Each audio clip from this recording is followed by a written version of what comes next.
김민재라는 축구 선수 혹시 아십니까? 네, 아마도 젊은 분들은 다 아시겠지만 혹시 모르시는 분들도 계실 것 같아서 제가 좀 소개를 할까 합니다.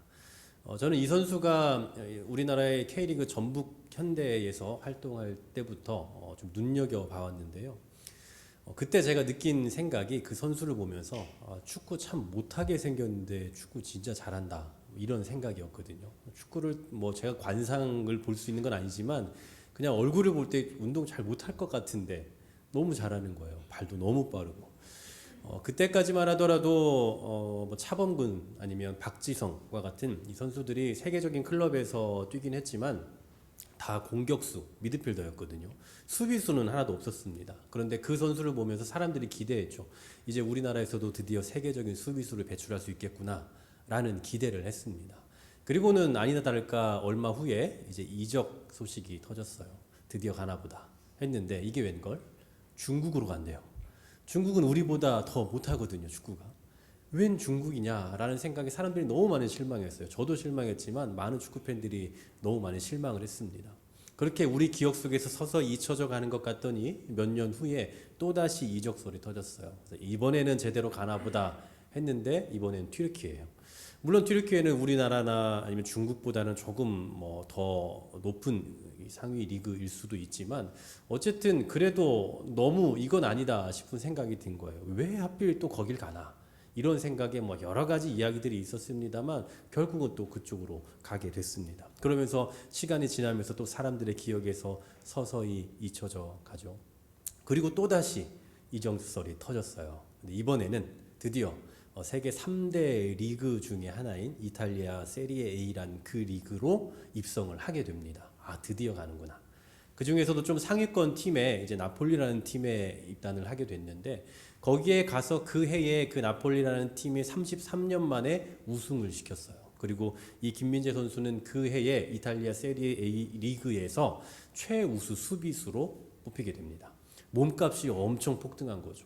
그리고는 1년 만에 이제 다시 이적을 하게 되는데 전 세계 모든 축구 클럽 중에 그 네임밸류, 그러니까 그 가치가 6위에 해당하는 독일의 바이에른 뮌헨이라는 팀에 이제 부름을 받게 됩니다. 엄청나죠. 네. 지금 정말 말 그대로 세계적인 선수가 됐어요.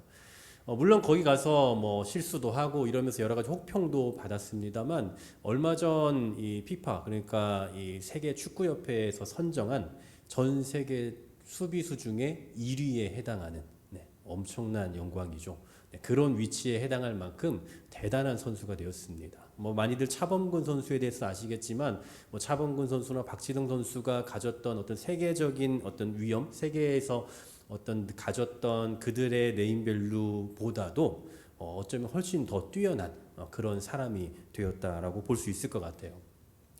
그가 중국으로 이적했을 때 사람들은 도대체 왜 그런 결정을 했을까라고 정말 많이 실망을 했습니다. 그러면서 사람들의 기억에서 서서히 잊혀져 갔고요. 하지만 결과적으로 놓고 보면 그는 중국에서 그리고 튀르키예에서 진정한 날개짓을 준비하고 있었던 거죠. 거기에서 더 열심히 하면서 거기서 더 부족한 부분들을 갈고 닦으면서 전 세계가 인정할 만한 실력을 거기에서 갖추어 나갔다라는 사실이에요. 제가 김민재 선수를 참 대단하다고 여기면서 지금 이 시간 설교 시간에 여러분들에게 소개할 이유는 바로 이겁니다. 그 사람이 지금 정말 대단한 팀에서 대단한 위험을 가지고 있고 대단한 이름을 날리고 있다, 이게 중요한 게 아니라 여기에 오기까지 그가 정말 힘썼고 얼마나 애썼는가, 정말 이 사람 독한 사람이구나라는 것을 느꼈기 때문에 소개를 드리는 거예요. 보통 사람들은 자기 자신을 굉장히 과대평가하는 경향이 있습니다. 자기 자신을요. 예를 들면 어떤 회사나 공동체에서 내가 욕을 먹으면 보통 사람들은 내가 좀 부족하구나, 내가 좀 더 개선해야겠구나, 이런 것을 생각하는 것이 아니라 이 회사가 아니면 이 공동체가 내 진가를 알아주지 못한다라고 생각을 해요. 이곳이 뭔가 부족해서 이곳 뭔가 이상한 데야 여기, 그래서 나를 알아주지 못해 라고 생각을 하는 거죠. 그래서 다른 곳으로 이동을 할 결정을 합니다. 그리고 이제 이동을 해요. 그런데 이상하게 거기 가서 또 똑같이 욕을 먹어요. 똑같이 부정적인 피드백이 돌아와요. 뭐가 문제입니까? 공동체가 문제입니까? 내가 문제입니까? 내가 문제인 거죠. 저도 뭐 사역자지만 제 주변에도 이런 사람들이 참 많이 있었고 또 많이 봤던 것 같습니다. 저희 목회자 세계에서도요, 뭐 꼭 그런 건 아니지만 그래도 상당수가 이 큰 교회를 좀 많이 추구해요. 큰 교회에 가고 싶어 하고 큰 교회에서 사역하고 싶어 합니다. 물론 큰 교회에서는 많은 사람들을 대상으로 사역을 하기 때문에 많은 일들을 준비하고 계획하고 하다 보면 배우는 것도 많은 건 사실이죠. 하지만 뭐 그런 것과는 무관하게 우리가 일반 세상에서도 대기업 취직했다고 하면 축하해주고 또 대단하다고 말하는 것처럼 큰 교회에서 사역하면 또 그렇게 우러러 보는 것이 있나 봅니다. 그래서 그런 걸 조금 더 추구하는 면도 없지 않아 있는 건 사실인 것 같아요. 저도 이제 큰 교회들을 경험을 해봤지만 같이 사역하는 사람들을 보면 정말 이 교회에서 이 많은 사람들을 대상으로 하는 이런 교회에서 딱 맞는 스타일과 성향을 가진 사람들도 있어요. 뭐 저는 어떤지 모르겠지만 뭐 제가 봐도 와 정말 사역을 잘한다. 정말 이런 사람들은 어느 큰 교회 가서도 사역을 잘하겠다라고 인정할 만한 사람들도 분명히 있습니다. 그런데 대부분이라고 말하는 것을 기억하셔야 돼요. 대부분. 그 중에 상당수는 어울리지가 않아요. 거기에 어울리지 않고 그 일을 감당할 수 있는 정도의 역량이 없어요. 그래서 결국은 그냥 계속 가랑이가 찢어질 정도로 따라가다가 결국은 하차하고 딴 데로 가게 됩니다. 근데 이제 이런 사람들 중에 상당수는 대화를 하다 보면 자기가 역량이 부족해서 뭔가 더 갈고 닦아야 된다. 아니면 내가 할 수 있는 역량에 맞는 상황이나 그런 수준이나 그런 규모의 교회를 찾아야겠다라고 생각하는 게 아니라 교회가 본질이 없다. 이 교회는 본질을 잃었다. 이 교회는 이상하다. 라는 식으로 평가를 하고 떠나요.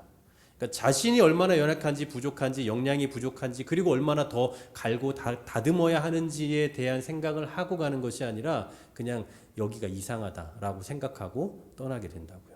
그리고 또 다른 곳 가면 또 어떻겠습니까? 동일한 평가와 동일한 생각을 하게 되겠죠. 무슨 말을 하려고 하느냐면 큰 것, 좋은 것 누구나 좋아합니다. 그리고 그런 걸 다 목표로 누구나 다 일하고 있지만 중요한 건 그보다는 지금 내가 있는 곳이 어디인지 그리고 지금 내가 처해 있는 그 형편이 어떤 형편인지 지금의 상황이 어떠한지를 그냥 고려하지 않고 그 자리에서 최선을 다하고 그 자리에서 열심을 하다 보면 어느 순간 그 목표에 도달해 있더라라는 이야기를 하고 싶은 겁니다. 뭐 약간 자기계발서에나 나올 법한 이야기이지만 오늘 말씀에서 바로 이런 이야기를 하고 있기 때문에 제가 말씀을 드리는 거예요. 어떤 부잣집에 한 청지기가 있습니다. 요새 말로 하면 회계사예요. 그 집에 돈을 관리해 주는 사람입니다.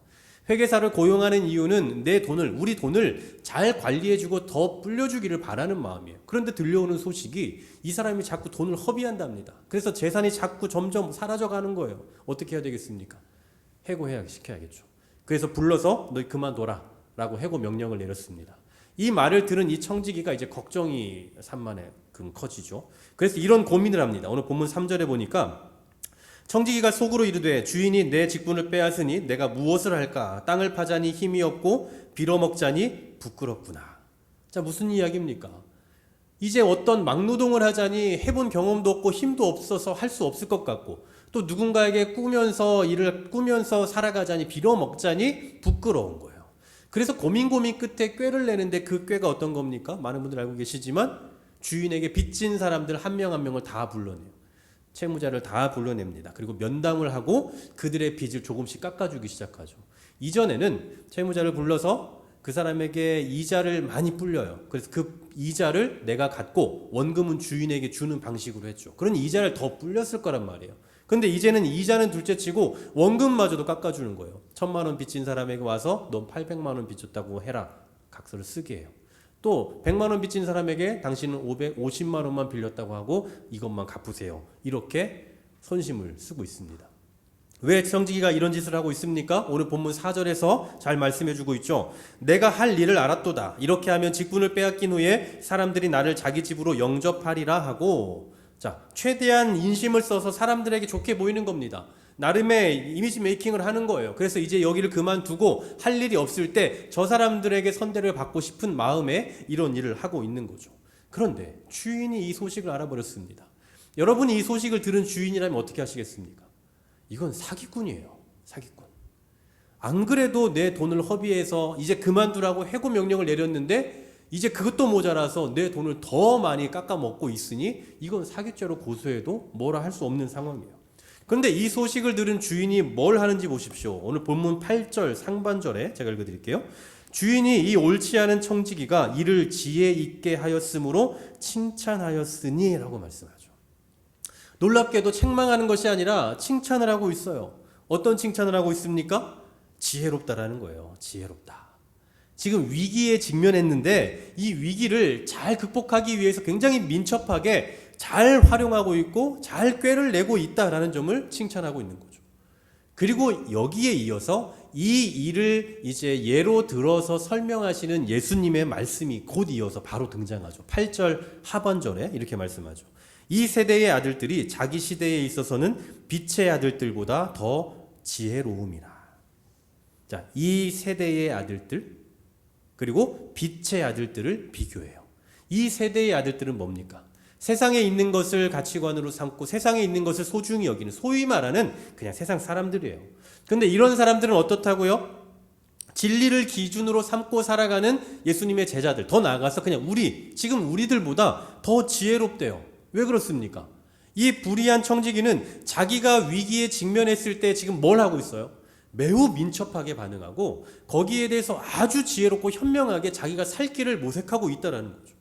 그에 반해 예수님을 믿고 따르는 그 사람들은 임박한 진노, 임박한 심판, 예수님의 재림이 곧 다가오고 있다는 것을 알면서도 아무 대책이 없다 이 얘기예요. 그러니 오늘 말씀은 이 위기의 때를 살아가고 있는 우리는 영적으로 더욱더 깨어있고 더 민감하고 민첩해야 된다라는 그 교훈이 이 안에 들어가 있는 거죠. 다시 말하면 이 불의한 청지기의 행동을 예로 들면서 너희도 이렇게 살아라. 너희도 이렇게 꾀 좀 부리며 살아라. 이 얘기를 하고 있는 게 아니라 이 세상 사람들은 이렇게 살고 있지 않냐라는 거예요. 이 세상 사람들은 위기의 상황 앞에서 그걸 어떻게든 타개하기 위해서 나름의 방식을 내고 굉장히 민첩하고 지혜롭게 일을 해 나가고 있지 않냐. 그런데 너희는 금방 곧 오실 예수 그리스도께서 오신다는 그 소식을 듣고 있으면서도 너희는 지금 뭘 준비하고 있는 거니? 라는 그런 물음이다라는 거예요. 그리고 예수님께서는 바로 이어 9절에서 우리 그리스도인들이 이 위기 때에 어떠한 삶의 방식을 가져야 되느냐를 가르쳐주고 계시는데요. 9절 상반절을 보십시오. 내가 너희에게 말하노니 불의의 제물로 친구를 사귀라. 불의의 제물로 친구를 사귀라. 사실 이 말씀만 놓고 보면 진짜 놀라운 말씀이 아닐 수 없습니다. 예수님은 불의를 싫어하시는 분이잖아요. 근데 어떻게 불의를 친구로 삼습니까? 말도 안 되는 얘기예요. 도대체 무슨 말씀이냐? 이 불의의 재물을 친구로 삼으라 이 문맥만, 이 단락만 놓고 보면 오해가 생길 수가 있어서 도대체 이 말씀을 하신 의도와 목적이 무엇인가를 보기 위해서 이제 문맥을 좀 살펴봐야 될 필요가 있습니다. 바로 뒤에 10절에 보면 이런 말씀이 있는데요. 10절 말씀 우리 같이 한번 읽어볼까요? 시작. 지극히 작은 것에 충성된 자는 큰 것에도 충성되고 지극히 작은 것에 불의한 자는 큰 것에도 불의하니라. 아멘. 자, 앞에서 말하는 불의와 여기에서 10절에서 말하고 있는 불의가 다르게 나타납니다. 앞에서 말하는 불의한 청지기 이런 모든 의미에서 쓰는 불의는 일반적으로 우리가 사용하는 그 불의, 나쁜 거, 못된 거 이런 것을 의미한다고 볼 수 있어요. 그런데 여기서 말하는 불의는 충성과 비교를 하고 있어요. 그러면서 이 뉘앙스가 뭐냐면 우리가 충성을 더 해야 될 거 아닙니까? 마찬가지로 불의도 더 해야 되는 거 아니냐? 이런 식의 뉘앙스로 말하고 있다고요. 그러니까 여기서 말하고 있는 불의라는 말은 우리가 일반적으로 알고 일반적으로 이해하고 있는 악한 것 아니면 못된 짓 이런 것을 의미하는 게 아니다라는 것을 알 수 있는 거예요. 일단은 그것은 아니다. 여기서 말하는 불의는 우리가 말하는 생각하는 그런 불의는 아니다라는 거 생각을 하셔야 돼요. 그럼 뭐냐? 이런 분들이 계세요. 요리를 정말 저희 교회도 요리를 잘하시는 분 너무 많이 계시지만 요리를 하면서 나는 조미료 넣지 않아요. 이런 분들이 종종 계십니다. 대단한 거죠. 네. 어떻게 조미료를 넣지 않고 맛을 낼 수 있나? 네, 너무나 신기해요. 옛날에는 미원을 넣네 만에 다시 단가요? 다시 만가요? 하여튼 이것을 뭐 넣네 마네 이런 거 가지고 조미료를 난 넣네 안 넣나 이런 얘기 많이 하잖아요. 그런데 조미료를 안 넣고 그런 맛을 낸다는 거 대단한 거예요. 그런데 여러분 조미료를 넣지 않는 이유는 건강한 요리를 하기 위한 거잖아요. 그런데 근본적으로 내가 요리를 하는 이 요리의 재료가 농약으로 길러진 거면 어떨까요? 농약이 잔뜩 묻어 있다면, 이 재료가 농약이 묻어 있으면 내가 아무리 조미료를 쓰네 안 쓰네 아무 상관없어요. 그냥 이 자체가 안 좋은 거예요. 불이한 겁니다. 나는 노력하지만 또 나는 가장 건강한 요리를 만들려고 했지만 이 근본 자체가 안 좋은 거라고요. 이런 경우들이 우리 삶 속에 얼마나 많은지 몰라요. 무슨 말씀 드리려고 하냐면 우리가 살아가는 이 세상에서 우리 눈에 보이는 그 어떤 것도 완전하고 완벽하고 무결점한 것은 존재할 수가 없다라는 거죠. 우리가 아무리 선한 삶을 살아도요, 따지고 보면 뭐 우리 털어서 먼지 안 나는 사람 없다라고 말하는 것처럼 따지고 보면 불의한 사람이에요. 우리가 가지고 있는 재물들이 내가 아무리 노력을 해서 얻은 재물이라 할지라도 이 돈이 어디에서부터 나왔는가 그 근원을 따지다 보면 이것도 역시나 불의한 재물이 되는 거예요. 바로 여기에서 말씀한, 오늘 본문에서 말씀하는 불의의 재물이 의미하는 바가 바로 이와 같다라는 겁니다. 그냥 단순히 1차원적으로 이것은 악하게 얻은 거다, 나쁜 짓을 해서 얻은 재물이다, 이것을 의미하는 게 아니고 그 목적과 의도와 의미를 조목조목 따져보면 결국은 완전하지 못한, 결국은 완벽하지 않은 재물을 의미한다라고 볼 수 있다고요. 그러니까 이 불의한 재물은 그냥 우리가 대놓고 나쁘게 얻은 재물이 아니라 알고 보면 불의한 것, 알고 보면. 특히 이 불의를 충성이라는 단어와 연관을 시키고 있는데요. 우리가 이 충성할 수 없다라고 여길 만한 상황과 또 그런 능력들이 있지 않습니까? 이 모든 것을 다 포괄하고 있는 표현이라고 볼 수 있어요. 그러니까 이런 거죠. 나는 지금 추워서 할 수 없어. 나는 건강이 좋지 않아서 할 수 없어. 나는 이거 해본 적이 없어서 할 수 없어 라고 하는 이 모든 상황들 있잖아요. 부정적인 상황들. 그 모든 상황들이 오늘 본문에서 표현하는 불의의 재물과도 같다라는 거예요. 그런데 여러분, 세상은 어떻다고요? 세상은 이러한 불의의 재물을 가지고 충성을 한단 말입니다. 할 수 없는 상황이고 하기 어려운 상황이지만 세상 사람들은 그것 가지고서라도 충성한다 이 말이에요. 이 불의한 청주기를 보십시오. 지금 굶어 죽게 생겼잖아요. 잘못하면.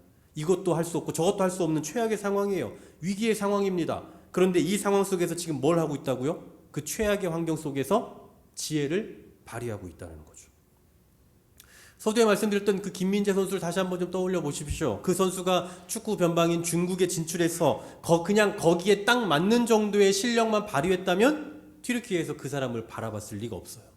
그리고 그가 튀르키예에 가서 거기에 가서도 나는 장차 더 큰 리그에 가서 활동을 해야 되니까 그때를 위해서 지금 연골과 내 관절을 조금만 아껴두자, 조금 살살 뛰었다면 당연히 이탈리아에서 그 사람을 데려갈 일도 없겠죠. 그리고 이탈리아에 가서 거기에서 그냥 나는 여기면 됐다, 이 정도면 됐다, 뭐 세계 3대 리그 중에 하나니까 이 정도면 됐다라고 생각하고 거기에서만 만족하며 그 정도에서만 뛰었다면 그러면 지금 독일에 갈 수도 없었을 겁니다. 어디에서든 어떤 상황에서든 주변 사람들이 너 왜 거기 갔냐라고 그렇게 욕을 해도 그냥 그 자리에서 자기가 할 수 있는 최고의 역량을 발휘하고 최고의 힘을 갈고 닦았더니 결국은 최고의 선수가 되었던 거예요. 불의의 재물로 친구를 사귀라, 바로 이 말입니다. 이건 너무 안 좋아서 전 할 수 없어요. 좋은 거 주시면 저 그걸로 할게요 라고 하지 말고 그 안 좋은 상황과 안 좋은 무기까지도 내 친구로 여기며 함께 동행하라라는 거예요. 여기는 너무 환경이 좋지 못해요. 나중에 제가 환경 좋아지면 그때 보여드릴게요 라고 말하면 보여드릴 순간이 찾아오질 않습니다. 그때까지 내 힘을 비축해 두고 있지만 내 힘을 드러낼 수 있는 순간이 찾아오지 않을 거라고요. 그러니 지금 우리에게 주어진 이 상황에서 우리는 최선을 다해야 되는 거예요. 왜 그러느냐? 그 이유가 뭐냐? 본문 11절에서 말씀해 주고 있습니다. 11절 같이 한번 읽겠습니다. 시작. 너희가 만일 불의한 재물에도 충성하지 아니하면 누가 참된 것으로 너희에게 맡기겠느냐. 아멘. 이건 퀄리티가 떨어져서 할 수 없어요. 난 이런 걸 하지 못해요. 나중에 사람 많으면 그때 할게요. 이렇게 계속 환경 탓만 한다면 그 사람에게 과연 누가 좋은 것을 맡길 수 있겠냐라는 거예요. 작은 일에 충성하지 않는 사람에게 누가 큰 걸 맡길 수 있겠냐고요. 그래서 이런 말이 있죠. 훌륭한 목수는 무엇을 탓하지 않습니까? 연장을 탓하지 않아요. 바꿔 말하면 그냥 주어진 것 가지고 뭐든 만들어내는 게 훌륭한 목수인 겁니다. 주어진 게 좋지 않지만 연장이 정말 누가 봐도 나쁘지만 이것 가지고라도 어떻게든 만들어내는 게 진짜 훌륭한 목수라고요. 난 이런 걸로 못해. 난 더 좋은 걸로는 할 수 있어요. 여러분, 더 좋은 걸로 못하는 사람이 어디 있습니까? 그런 걸 뭐라고 말하냐면 요즘 말로 장비빨이라고 해요. 연장빨이라고요. 실력은 없지만 연장이 좋고 장비가 좋으니까 그냥 되는 거예요. 그걸로 못할 사람이 누가 있냐고요. 그러니 이렇게 핑계만 대는 사람에게는 누구도 좋은 걸 맡길 수가 없는 겁니다. 믿기지가 않으니 맡길 수가 없어요. 사람도 그런데 하나님은 오죽하시겠습니까? 사람도 이런 사람은 믿지 못한다고요. 우리 사람 사이에서도 이런 사람은 믿지 못해서 뭘 주지 못하는 법인데 하물며 하나님께서는 어떻게 그 사람을 신뢰하고 일을 맡기실 수 있겠냐라는 거예요. 여러분, 우리 신앙인이 작은 일에 충성해야 하는 이유는 일반 세상에서 말하는 것처럼 뭐 성실하고 뭐 자기 관리를 잘하고 열정이고 뭐 이런 걸 근거하는 게 절대 아닙니다. 그럼 무엇에 근거하느냐? 우리에게 현재 주어진 상황과 여건과 환경, 이 모든 것은 하나님이 주셨다라는 것에서 출발하는 거예요. 여러분, 우리의 마음에 들지 않는 환경과 상황이 얼마나 많습니까? 분명히 있죠. 우리가 생각하는 것, 우리가 원하는 것, 그런 것 펼쳐지지 않고 내가 원하지 않는 그런 상황들 얼마나 많냐고요. 우리 주변 돌아보면 그런 환경 투성이에요. 하지만 우리는 그조차도 하나님께서 허락하셨다라는 사실을 믿는 거예요. 하나님께서 나에게 이 상황을 필요로 하시기 때문에 나에게 주셨다라고 믿고 그 상황 속에서 어떻게든 극복해 가기 위해 그 상황에서 최선을 다하며 살아가는 겁니다. 그럴 때에 하나님께서 상황을 바꿔주시기도 하고 또 더 큰 능력과 일을 우리에게 맡겨주시기도 하는 거예요. 저는 사역자로 이렇게 살아가면서 한 번도 뭐 미래를 꿈꿔본 적이 없었던 것 같아요. 뭐 몇 년간 어디에서 사역을 뭘 하고 그 다음에 어딜 가서 뭘 하고 이런 구체적인 플랜을 한 번도 가져본 적이 없습니다. 왜냐하면 어떻게 될지 모르니까요. 언제나 지금까지 제 인생은 제 마음대로 제 결정대로 제 계획대로 된 적이 없으니 하나님이 때에 따라 하시겠지라는 생각이 들고 해요. 그런데 막상 어느 교회 가면 이런 의문이 들어요. 하나님 왜 저를 보내셨습니까? 왜냐하면 제가 가진 능력, 제가 가진 경험 이런 것들이 과연 이 교회의 어떤 부분에 쓰일 수 있을까? 하나님 도대체 무슨 목적으로 보내셨을까? 늘 그런 기도를 하고 해요. 그런데 하나님이 대답을 안 해주시잖아요. 그러니까 또 그냥 열심히 하는 겁니다. 죽어라 하는 거예요. 그냥 제 사역의 기조는 늘 그래요. 저는 뭐 이런 말하면 어떨지 모르지만 저는 어느 정도 열심히 해야 된다고 늘 생각하냐면 여기서 이거보다 조금만 더 하면 내가 이 과로로 쓰러지거나 죽을 수도 있겠다라는 그 정도 선에까지는 해야 된다고 늘 생각을 해요. 물론 늘 그렇게 못하지만 항상 그 정도는 열심히 해야 된다고 늘 생각해오고 지금까지 해왔거든요. 근데 항상 그냥 그렇게 하는 거예요. 왜인지도 모르지만 그냥 죽어라 하는 겁니다. 그러면 또 하나님이 또 시간이 되면 또 다른 곳에 또 보내시고 거기서 또 거기에 합당하게 또 쓰이게 하시고 그래서 제가 지금 우리 한길교회 만난 거 아니겠어요? 그렇게 하나님께서 계속해서 거기에 맞게 하나님의 때에 따라서 하나님께서 원하시는 대로 바꿔 가시는 거예요. 그냥 저는 그 자리에서 충성을 다하고 있으면 최선을 다하고 있으면 점점 큰 곳으로 또 점점 많은 사역의 현장으로 저를 보내시는 걸 계속해서 경험해 왔습니다. 제가 뭐 소위 말하는 엘리트 코스를 거친 사람도 아니고 제가 무슨 뭐 공부를 엄청 잘해서 뭐 대단한 스펙을 가진 것도 아니고 저는 뭐 유학을 갔다 온 것도 아니고 그렇다고 제가 뭐 저희 집안이 빵빵해서 돈이 많아서 교회에 재정적으로 뭔가 이 도움이 되고 보탬이 되고 이런 것도 하나도 아니에요. 정말 저는 오늘 예수님께서 말씀하시는 이 불의의 재물을 다 갖고 있는 사람입니다. 만일에 저의 이런 상황과 형편만 가지고 제가 늘 좌절하고 하나님 저는 뭐합니까 어떡합니까 맨날 이러고만 있었으면 전 여기 없겠죠.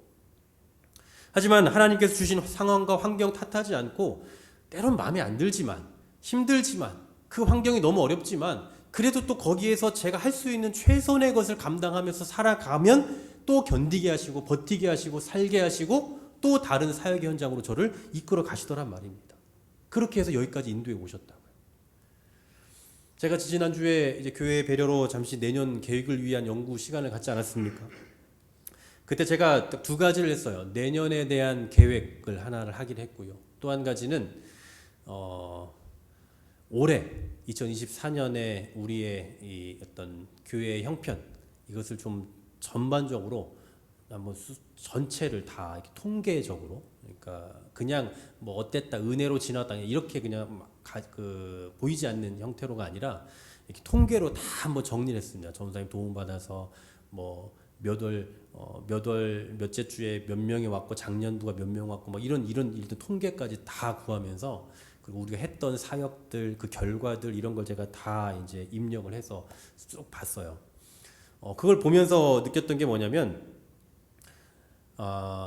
우리가 어떤 그 상황과 환경을 중요시할 필요가 없겠구나라는 확신이 들었어요. 여러분 솔직히 지금 우리 교회가 뭐 입지가 좋지가 않아요. 아시다시피 뭐 주차장이 막혔으니까 참 이게 어떻게 해야 되나, 밖에 지나가면서 오늘은 교회 늦었으니까 아무 보이는 교회라도 들어가 보자 하고 들어올 수 있는 구조도 아니고, 그러니 이게 참 그런 입지가 좋지 않으니까 어떻게 우리 입지를 좀 더 바꿔야겠다, 바꿔야 우리가 부흥이 되지 않을까, 사실 이런 생각이 저는 있었거든요. 뭐 여러분도 뭐 어느 정도 그렇게 동의하실지 모르겠습니다만, 그런데 결과를 놓고 보니까 24년 올해 한 해 동안 있었던 일들을 딱 이렇게 정리를 해보니까 놀란 게 뭐냐면, 제가 연초에 와서, 정확히는 작년 말이죠, 와서 뭔가 이렇게 개선해야 될 필요성들을 느꼈던 부분들이 거의 다 되었더라고요. 거의 다. 그리고 필요에 따라 하나님께서 보내신 새 가족들도 많이 있고, 그냥 하나님께서 우리의 입지와 우리의 상황과 환경과는 전혀 무관하게 그렇게 일하시는 것들을 보면서, 이거는 환경이 중요한 게 아니구나라는 걸 정말 다시 한번 새삼 깨닫고 확신하게 됐습니다. 그러면서 또 하나 가진 확신은 뭐냐면, 그래, 지금 우리 교회가 가진 형편과 상황, 지금의 모습 이대로 우리가 할 수 있는 대로 지금 우리의 형편 속에서, 우리의 상황 속에서 우리가 할 수 있는 최선의 것을 해 나가면 되겠다. 그러면 하나님께서 때에 따라 변화시키시고 때에 따라 부흥시키시고 하나님의 방식대로 바꿔가시겠구나라는 그 확신이 들었어요. 훌륭한 목수는 연장을 탓하지 않는다. 전 이 말을 이렇게 바꾸고 싶어요. 훌륭한 교회는 상황을 탓하지 않습니다. 훌륭한 성도는 그 현실을 탓하지 않는다란 말이에요. 여러분의 삶은 어떠십니까? 솔직히 지금 우리가 살아가고 있는 현실, 상황 놓고 보면 마음에 들지 않습니다. 현재 우리나라의 불안한 시국은 차치하고서라도 우리의 삶의 현장을 놓고 보면 얼마나 불합리하고 부조리하고 불공평한 일들이 많이 펼쳐집니까? 정말 마음에 드는 것보다 마음에 들지 않는 일들이 너무나도 펼쳐지고 있는 그런 상황이에요. 그런데 이 현실에서 제대로 살아내지 못한다면 우리는 그냥 평생 핑계만 대는 인생을 살고 마는 거예요. 몇 해 전에는 코로나 때문에 할 수 없었어요. 그리고 지금은 이 시국 때문에 우리가 할 수 없어요. 좀만 이따 합시다. 다음에는 이제 피곤하고 힘드니까 못하겠어요. 그 다음에는 어려운 일이 많으니까 못하겠어요. 계속 이런 핑계와 이유만 대며 살아간다고. 하지만 우리는 기억해야 됩니다.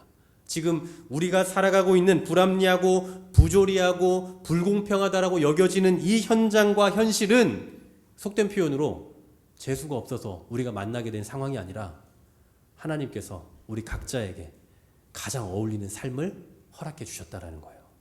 지금 우리 한길교회에 가장 어울리는 삶을 허락해 주신 거고, 여러분 개인에게도 가장 어울리는 삶의 형편과 환경과 재능과 능력을 허락해 주신 거다라는 겁니다. 어떤 분은 환경이 좋은 분이 있습니다. 환경이 나쁜 분도 계세요. 어떤 분은 건강이 좋은 분도 있고 건강이 안 좋은 분도 계십니다. 또 어떤 분은 능력이나 달란트가 정말 많은 분도 있고 어떤 분은 능력이 좀 거기에 비해서 없는 분도 있어요. 상관없습니다. 뭐가 됐든 그게 하나님께서 우리 각자에게 가장 어울린다고 여기시는 것들을 부어주셨기 때문에 우리는 그것을 믿고 신뢰하면서 확신하면서 나아가는 거예요. 하나님께서 나에게 가장 어울리는 것을 주셨다라고 생각한다고요. 그런 의미에서 지금이, 바로 오늘이 우리가 일하기 가장 좋은 때입니다. 할렐루야. 아멘. 우리는 지난주와 오늘, 그리고 오늘까지죠. 내년도 이 봉사 헌신에 대해서 한번 같이 결단하자라고 말씀을 드렸어요. 어떻게 여러분 기도하면서 준비하고 기록하셨습니까?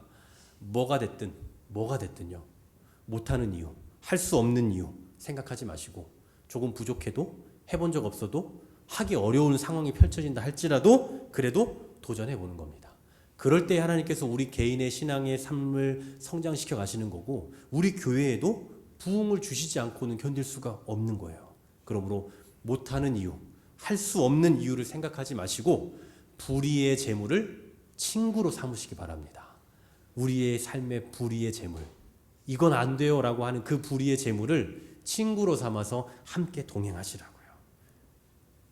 다시 말씀드립니다. 너희가 만일 불의한 재물에도 충성하지 아니하면 누가 참된 것으로 너희에게 맡기겠느냐. 불의의 재물에도 충성하는 사람에게 하나님께서는 더 큰 것을 맡기시는 법입니다. 우리에게 주어진 상황, 현실, 또 우리에게 주어진 여건, 건강, 달란트, 이 모든 것들이 조금 미약하고 부족할지라도 이것으로 할 수 있는 최선의 것을 섬기며 나아갈 때에 하나님께서 보시기에 참된 헌신의 자세가 될 수 있다라는 사실이에요. 사랑하는 여러분, 지난주에 제가 이 헌신 지원서를 드리면서 10가지 이상 쓸 분이 과연 있을까 싶어서 제가 농담조로 10가지 이상은 절대 쓰지 마세요 라고 말씀을 드렸는데 그날 어떤 집사님이 다 써보니 12가지, 14가지 된다고 하셔서 제가 이 자리를 빌어 그때 했던 말을 철회하겠습니다. 네, 12가지가 됐든 20가지가 됐든 하시고 싶은 거 할 수 있는 거 다 체크하십시오. 참 감사했어요. 시간이 널널하고 할 일이 없어서 그냥 교회에서 뭐 해볼까 이런 찾는 것도 아니잖아요. 그런데도 불구하고 교회를 위해서 내가 할 수 있는 것들 무엇이든 한번 최선을 다해보겠다라는 그 마음으로 체크를 한다라는 건 그 마음 너무 귀하더라고요. 저는 여러분이 이렇게 많은 영역에서 헌신하는 것도 감사하고 좋지만 오늘 이 말씀을 통해서 우리가 적용해 보길 원하는 것은 작은 일부터 충성했으면 좋겠습니다. 안 좋은 상황에서 우리가 하기 어려운 상황에서 일단 시작부터 해보자라는 거예요. 최선을 다해보겠다라는 그 결단을 가져보자라는 겁니다. 불의의 재물을 어떻게 멀리할까? 어떻게 내가 이걸 빨리 없애고 새로운 걸 할까? 이게 아니라 지금 나에게 주어진 이 상황이 그러니까 최고라고 생각하고 최선이라고 생각하고 이것과 함께 동행하자라는 거예요. 이 불의한 환경과 상황을 친구로 삼고 그것을 발판 삼아서 우리의 삶을 성장시켜 가보자라는 겁니다. 대단한 신앙인이 되고 뭐 대단한 사역을 하는 것도 중요합니다만 그것보다도 작은 일부터 충실하고 그리 좋지 않은 상황 속에서도 최선을 다하는 것이 더 중요하다라는 거예요. 나에게 주어진 일, 나와 함께하는 사람들, 나에게 주어진 자리, 또 현재의 상황, 그게 결코 완전하지 않고 마음에 들지 않을지라도 거기서부터 시작하시면 되는 겁니다. 거기서부터 시작하시면 되는 거예요. 훌륭한 목수는 연장을 탓하지 않습니다. 훌륭한 교회는 상황을 탓하지 않고 훌륭한 성도도 역시나 우리의 상황과 현실을 탓하지 않는 법입니다. 그러면 우리에게 주어진 이 불의의 상황에 치우쳐서 어떻게 이것을 빨리 없애고 내가 시작할까를 생각하지 말고 이 불의의 재물을 친구로 삼아서 함께 걸어감으로써 그 가운데서 이 불의를 선으로 바꿔낼 수 있는 그런 역량을 갖춘 그런 지혜로운 신앙인들 다 되시기를 주님의 이름으로 간절히 소망합니다.